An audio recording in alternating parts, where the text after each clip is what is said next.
Okay, let's unpack this. Welcome, everyone, to the deep dive.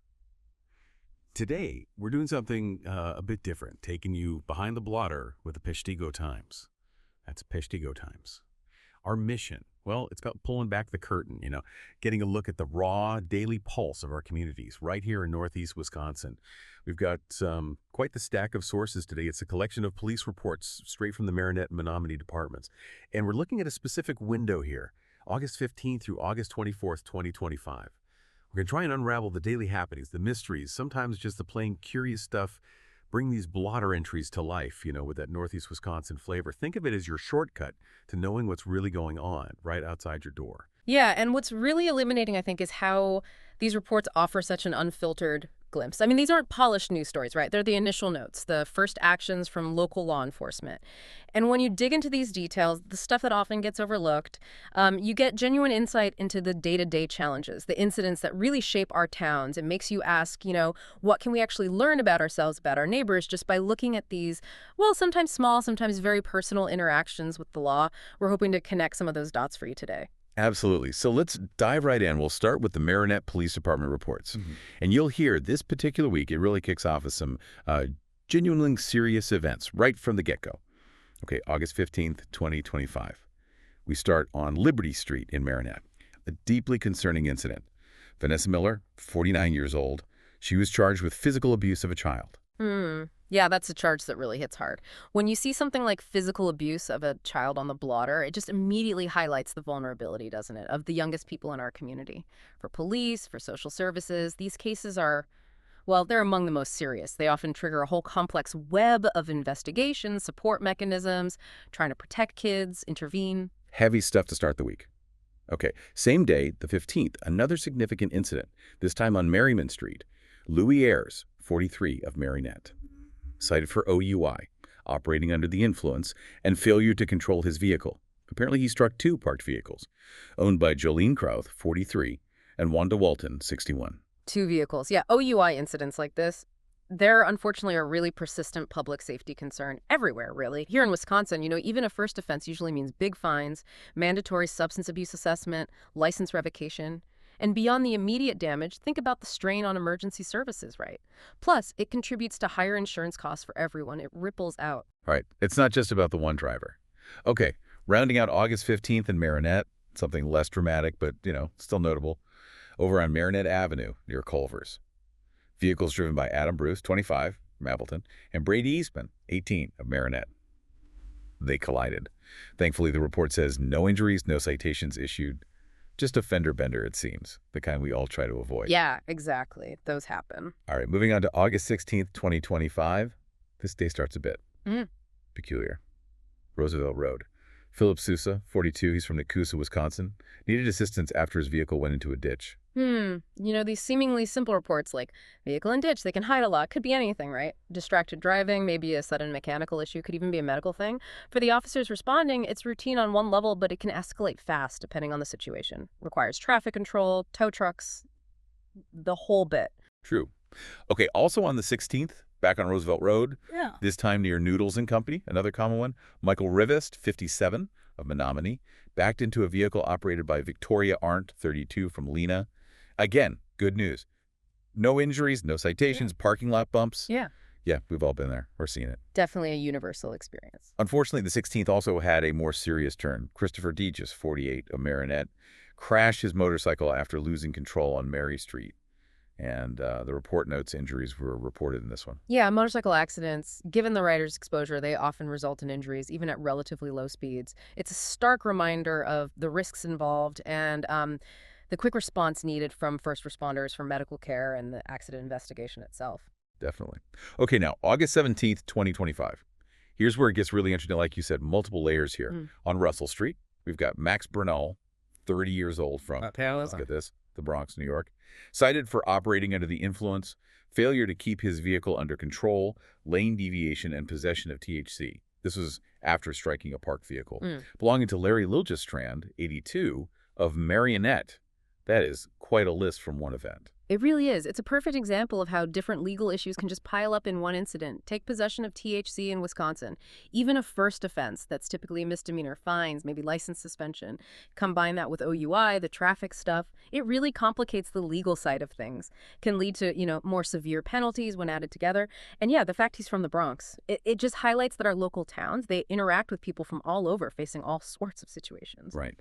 From that trauma, though, to a small community mystery.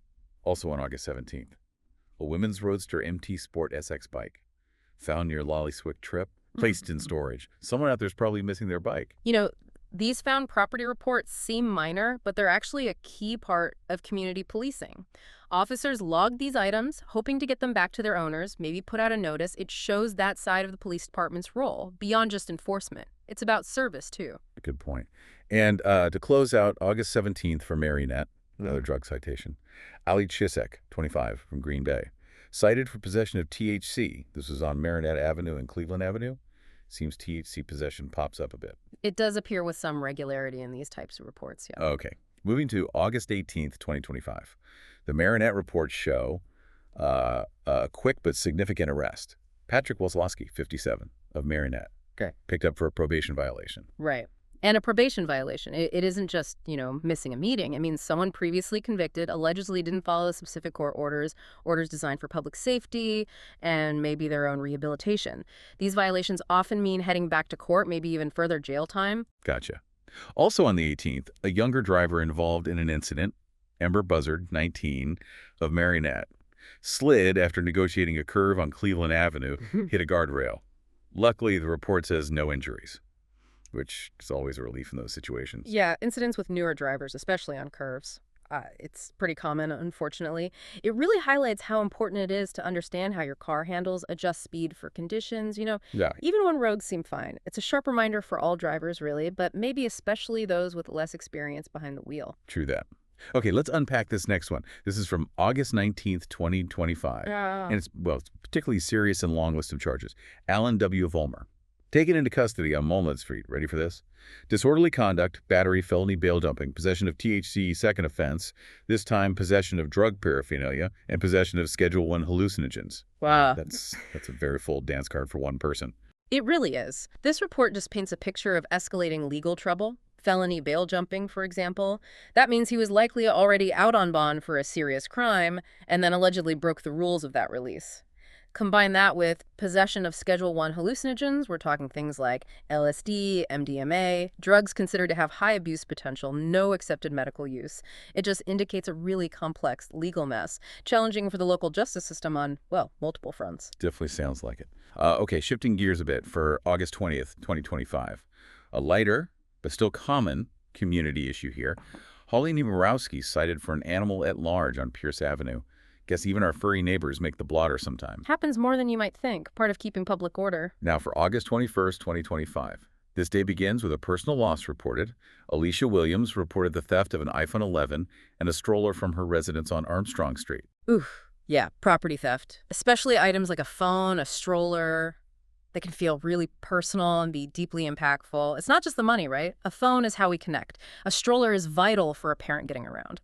Reports like this really underscore that constant need for community vigilance against, everyday crime. Often targets items easy to resell. Yeah, really frustrating for the victim. Yeah. Okay, the 21st also saw a string of similar incidents, or similar charges anyway. James A. Shakes, taken into custody on Jackson Street, disorderly conduct and felony bail jumping.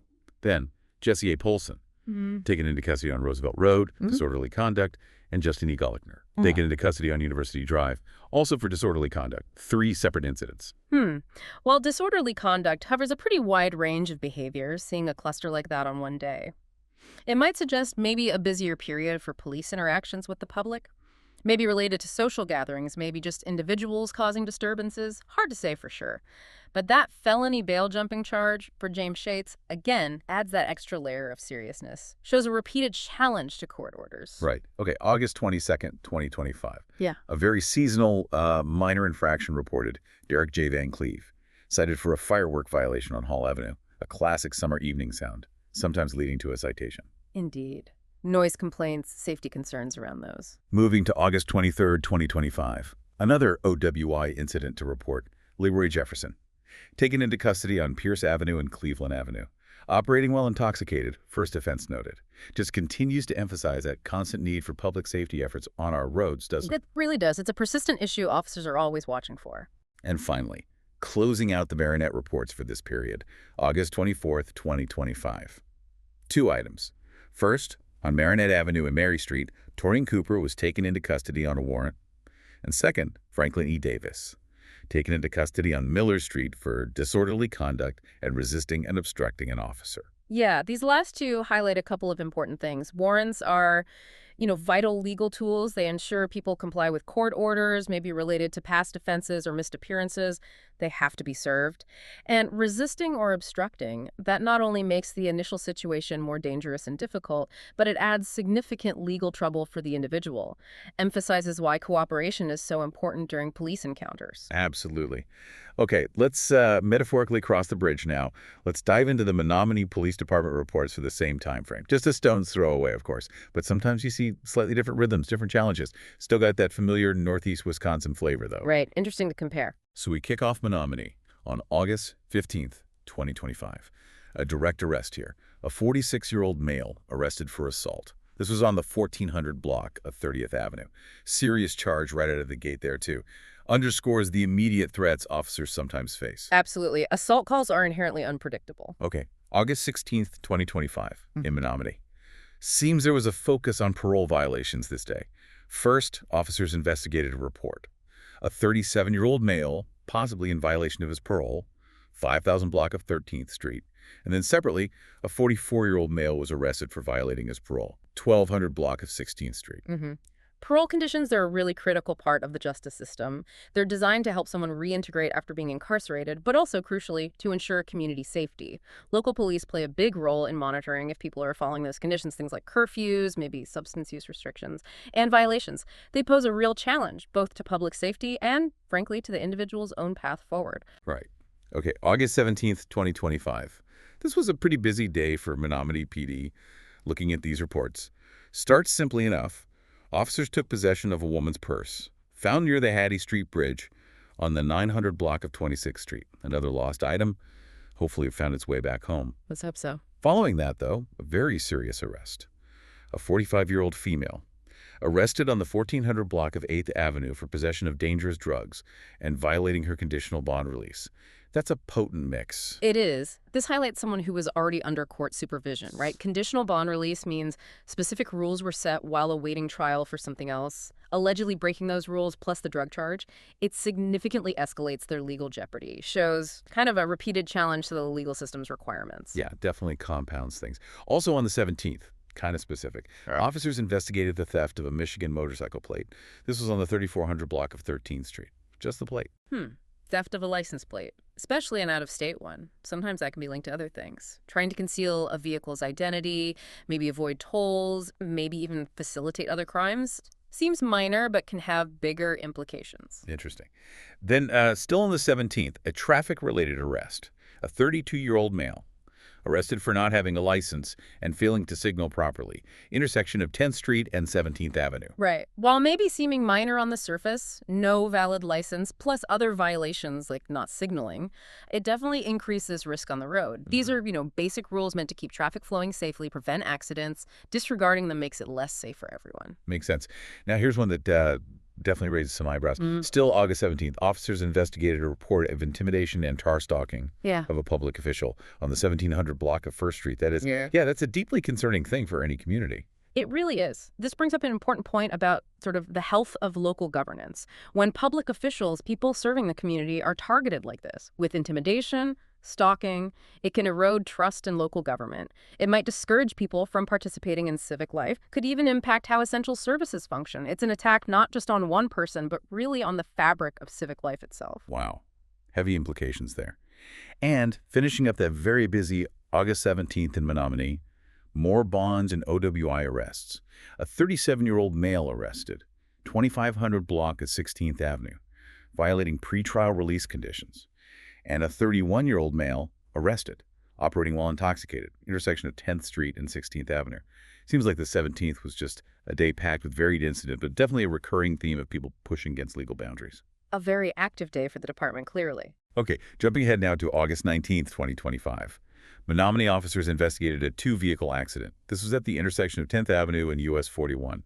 One vehicle had functional damage, the other had disabling damage. But good news again, no injuries reported. Another close call on the roads. Fortunate outcome, injury-wise. Now, August 20th, 2025, starts with a warning. A 41-year-old male warned for trespassing, intersection of 10th Avenue and 18th Street. Then, that common parking violation again. A ticket issued. Vehicle parked on the wrong side of the street, 300 block of 6th Avenue. Happens to the best of us. Maybe a reminder to check the signs. Or just remember which side is which day. Ah, right. Now here's where it gets really interesting on the 20th. Shows that cross-bridge cooperation we talked about. Menominee officers assisted the Marinette Police Department with a possible drowning victim on Harbor Drive. That's a grim situation, obviously, but a really important example of teamwork across departments.